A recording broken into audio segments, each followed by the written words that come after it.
Côté Azur. Actu locale, musique et bonne humeur. Il est 7h44, place à l'invité d'ici matin. L'invité, c'est le secrétaire général du Secours populaire des Alpes-Maritimes, secrétaire national aussi, pour parler de cet appel lancé au préfet par la mairie. Appel à plus de fermeté envers les personnes errantes et toxicomanes dans le centre-ville.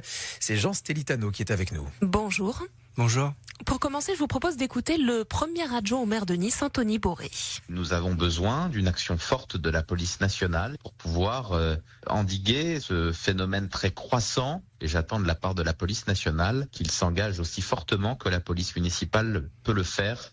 Les élus niçois ont-ils raison, Jean Stelitano, aujourd'hui de se tourner vers la police nationale et donc l'État sur cette question ? Écoutez, moi je veux bien qu'on mette toutes les polices du monde en place. Qu'est-ce qu'on fait ? Qu'est-ce qu'on fait de ces personnes qui, effectivement, créent du trouble auprès du grand public ? Aujourd'hui, on fait un constat, mais on n'a toujours pas traité les causes. Et donc, aujourd'hui, ce que nous disons, c'est que les gens qui sont alcoolisés, je connais très peu, voire pas du tout, de personnes qui sont tombées à la rue à cause de l'alcool. L'alcool, il vient après. C'est la conséquence, alors. C'est une conséquence. Et aujourd'hui, les personnes que nous rencontrons, nous, qui sont alcoolisées, l'alcool, ça permet de vivre dans la rue, de survivre, de pouvoir dormir, de pouvoir se déconnecter de l'agressivité qui est autour de vous. Et effectivement, d'ailleurs, l'alcool, ça génère aussi des comportements qui peuvent présenter des troubles. Et j'entends que les restaurateurs, j'entends que les commerçants, j'entends que le grand public est en difficulté face à quelqu'un qui est alcoolisé. Mais la solution, on le met où ? On le met dans une prison surpeuplée. C'est pas la police nationale pour vous la solution. La solution, c'est déjà de traiter ces personnes, de les amener vers la voie de la désintoxication. Ça veut dire aussi avoir des lieux pour pouvoir les héberger, pour pouvoir les accueillir. Quand on voit qu'en 2 ans, on va nous supprimer 240 places d'hébergement, c'est pas un bon signe. Quand on voit que les associations qui œuvrent sur le terrain, on leur supprime des aides alimentaires, c'est pas un bon signe. Donc, aujourd'hui, si j'ai un message à envoyer, c'est ni au préfet ni à la ville de Nice, c'est aux députés et aux sénateurs qui votent les budgets et de dire, mettons des moyens dans la psychiatrie. 1/3 des personnes qui sont à la rue ont des troubles mentaux. Donc, est-ce que c'est leur place d'être dans la rue ? Ah si, on va en parler dans vos médias, quand ils vont mettre un coup de couteau, quand un schizophrène va mettre un coup de couteau. Mais aujourd'hui, la détresse de ces personnes, elle est réelle. Aujourd'hui, à l'hôpital psychiatrique, il n'y a plus de place, il n'y a plus de lit. Donc dès qu'on a fini le traitement, hop, on le met dehors, à la rue, on se pose pas la question de savoir où est-ce qu'il va dormir. Et puis le lendemain, on prend pas les médicaments parce que c'est impossible de suivre un traitement médical dans la rue.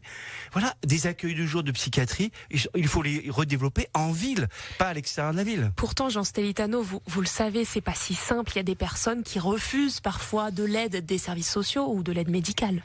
Ah mais quand vous êtes depuis plus de 5 ans à la rue, vous croyez plus en rien.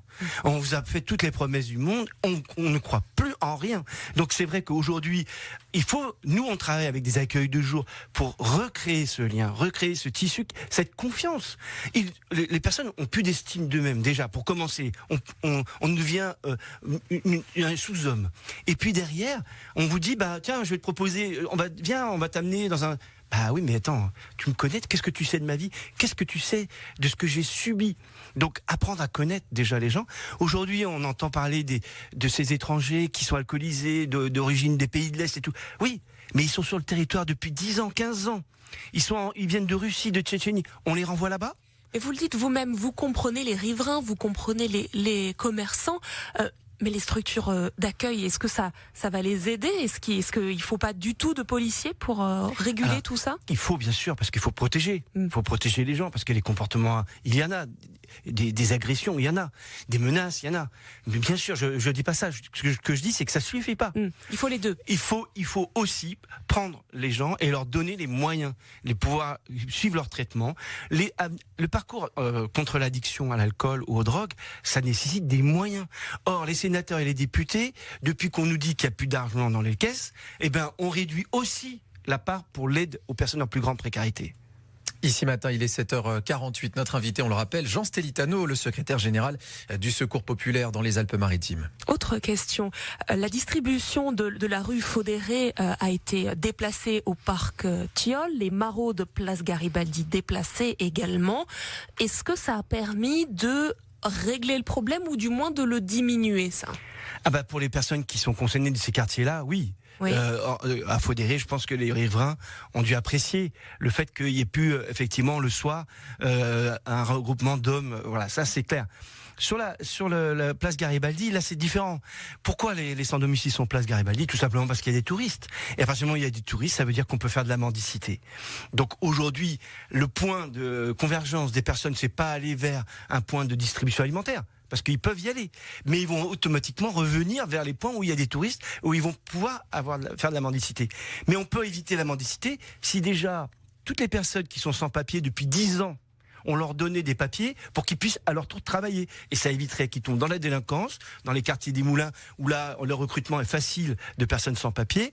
Et effectivement, aujourd'hui, il faut être Est-ce qu'ils clair. cherchent du travail, ces étrangers Bien qui font de la sûr. mendicité? Nous, on les connaît. Nous, on les fréquente, ces personnes qui sont à la rue.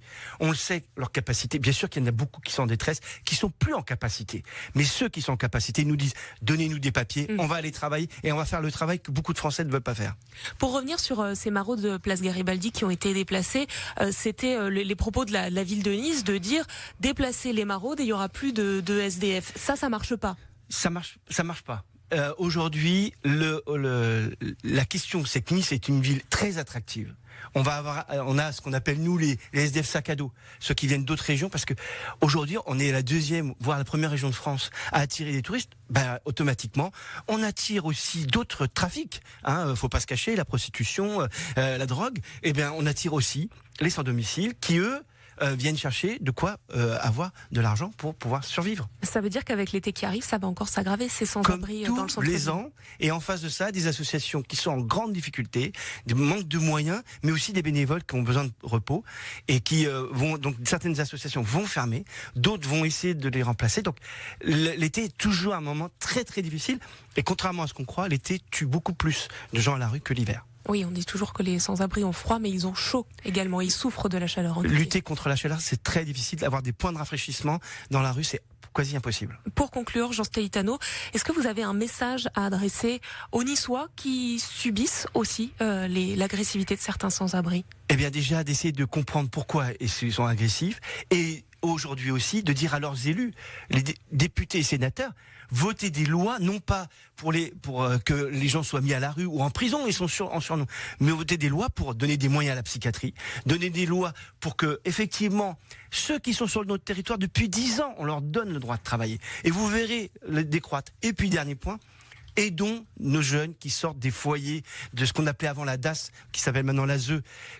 Un tiers de ces gens qui sont à la rue viennent de la DAS et de la ZE. C'est quand même une raison du non-accompagnement depuis des décennies. Donc on paye aujourd'hui les déshérences du passé.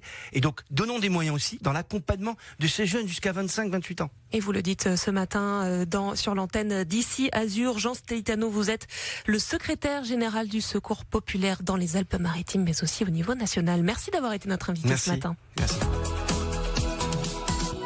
Et vous restez avec nous, 7h52 dans les